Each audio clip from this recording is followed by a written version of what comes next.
Hello fellow YouTubers, welcome back to YouTube Gaming Community number 107. So I hope everybody's had a good week so far. Now we're near the end of the week. I had a great week. Tuesday I took my son to his first minor baseball game, which I'll talk about more about that in my vlog channel with some other topics like the new Thundercats cartoon and stuff like that.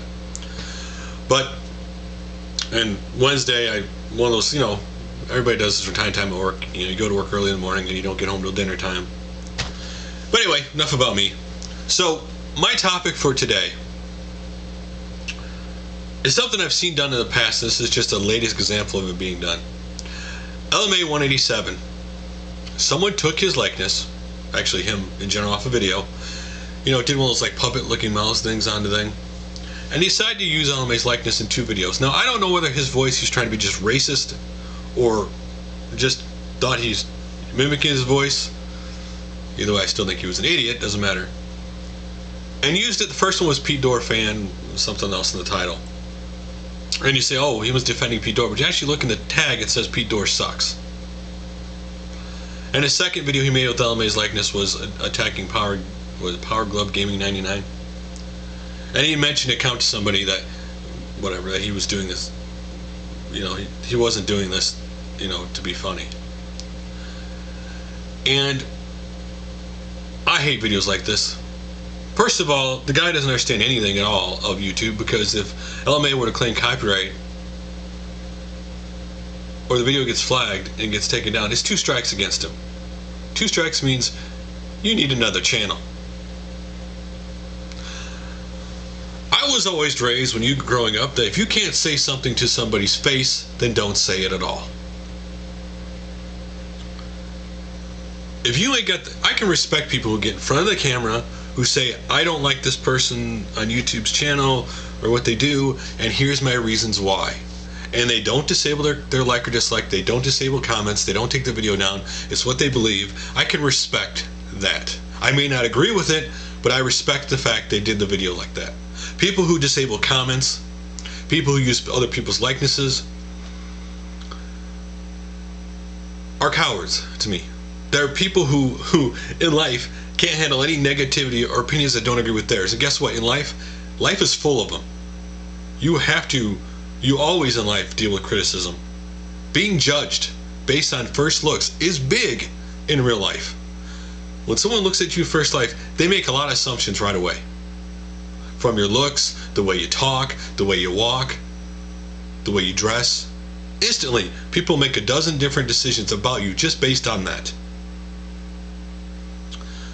Your workplace, a lot of times people judge you and think you can't do something, when sometimes if you were given the chance you could, but they, based on how little they know you, that they make a decision you couldn't possibly do that job. It happens all the time.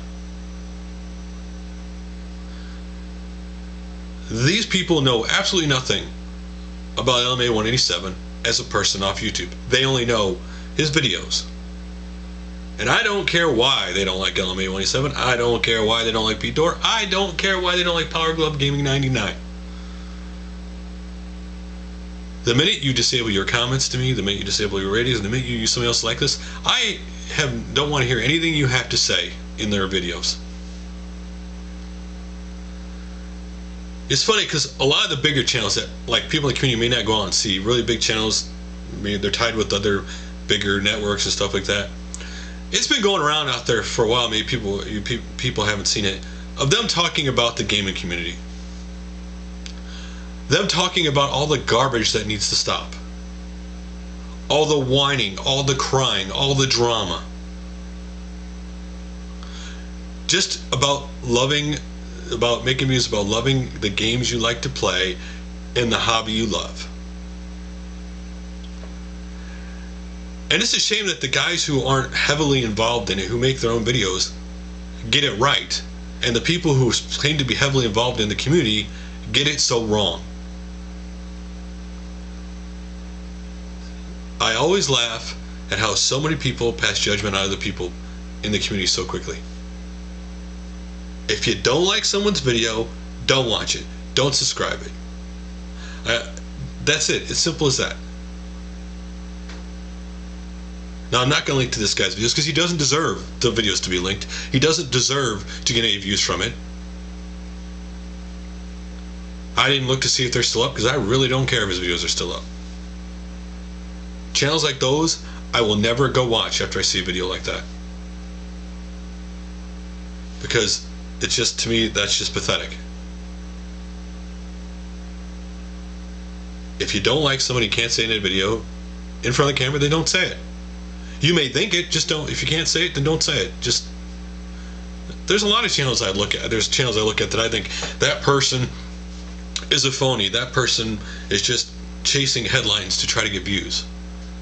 I don't say it in a video because there's no reason to. What, me saying that, what does that change? Can I prove it? No, I can't. So why say it? So, what do you think about people who do that and stuff like that that goes on in the community? Leave your comments below. I will read them on YouTube Gaming Community number 109 because, well, you're getting 108 later today. So let's read some of our comments from YouTube Gaming Community 106. And the first one is by Retro Duder Into. So his comment was, I'm not even sure I play games to finish nowadays. On occasion it happens and I finish one. The Mass Effect games and Batman Arkham Asylum being the ones that I finished this summer. I bought 76 games during the Steam summer sale for my PC. I finished 3 and hardly touched the rest. On top of that, I bought a SNES and an RPG collection from a guy, and I find myself sitting down for 20 to 30 minutes at a time just trying to find out which game I want to revisit. Don't know too many games now. Oh, and I forgot to mention at the beginning of reading these comments, was that these are about what summer games did you finish or didn't finish now that we're, summer's pretty much over. Next up, 001 Edward said, I actually finished Dragon Quest IV Chapters of the Chosen for the DS, and I'm on the final boss in Dragon Quest VIII. Pretty much every other game I'm stuck in, LOL. It's funny because I own Dragon Quest IV, and I've started it, but I've never finished it. To be honest with you. Someday I will. Hopefully will. Next, Spin the Demon said, I kind of had a Dreamcast summer. That's all I really played or picked up games for. I beat a couple of the games, but that doesn't really bother me that I didn't beat all. I thought I would because I had a really great time trying out new games for my collection. And I think that is true. I think a lot of people buy games. I mean, nowadays, as you get older, maybe when you're in high school and you're in college, you have much more time to play games. But as you get older, your time's so limited that sometimes you buy a game, you're trying to go, you know what? Maybe when I'm on vacation, I'm going to get to that game.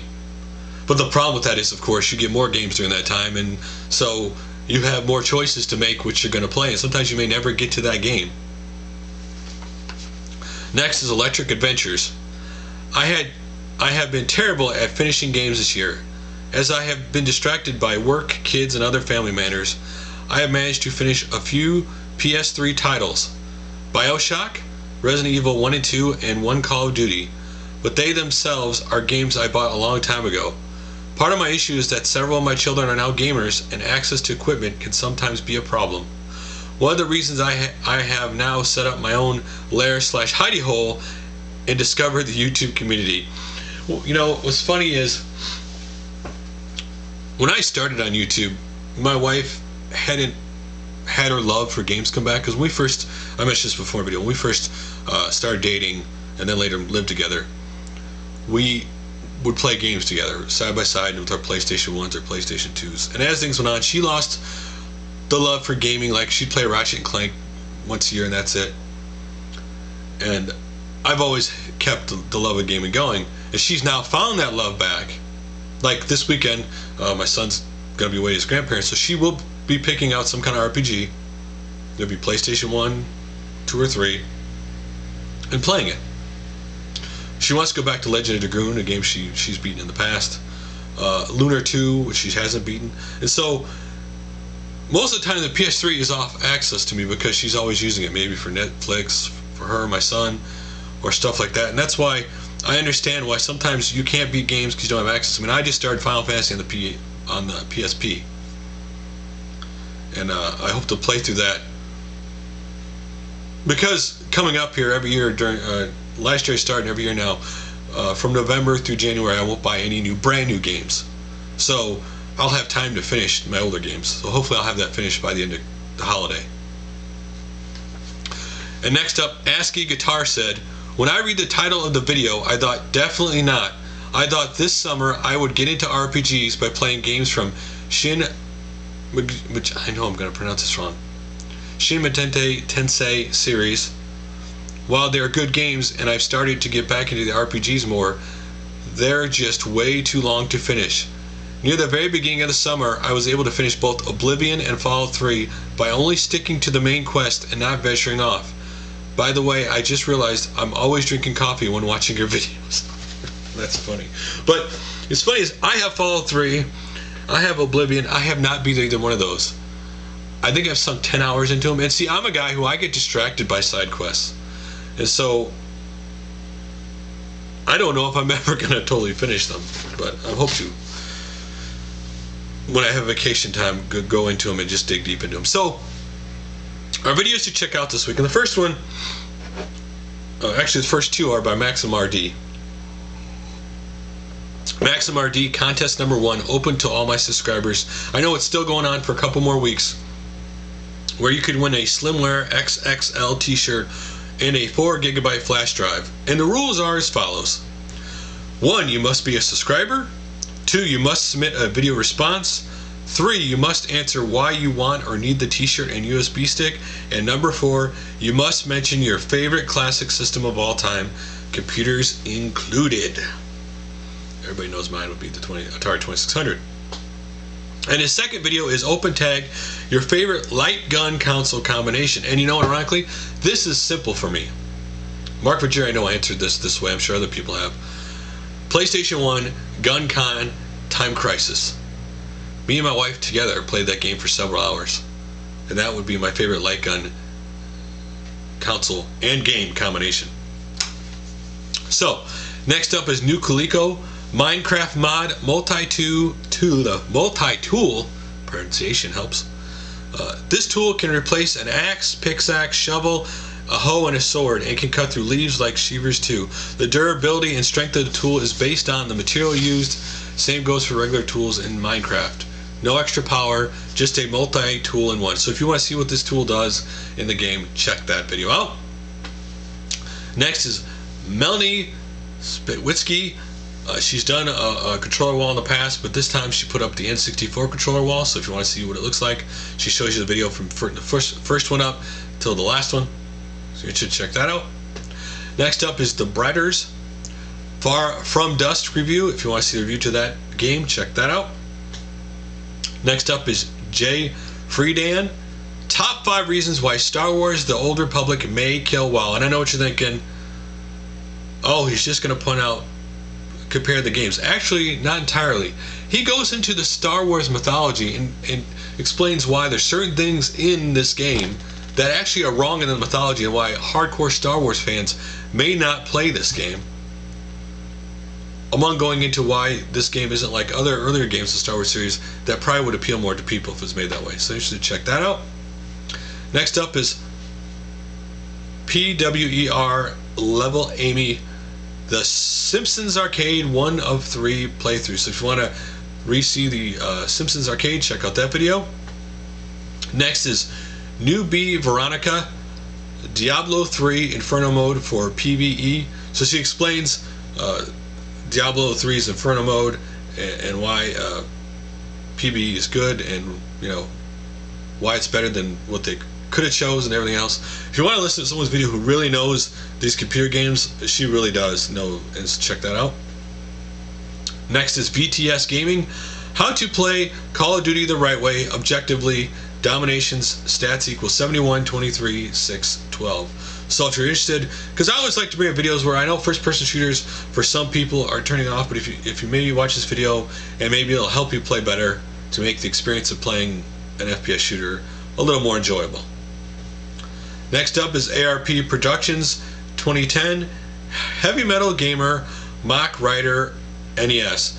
I loved the original Mach Rider, even though it was a very touchy game when you played it. And you're interested, check his review of that. Next is Pinrose331, Sly Cooper and the Thievius Raccoonus 01 Tide of Terror. So if you want to see a playthrough from the very beginning of the game, check that out. And last but not least, GamingFeud Black Ops Zombies Moon First Attempt Fail.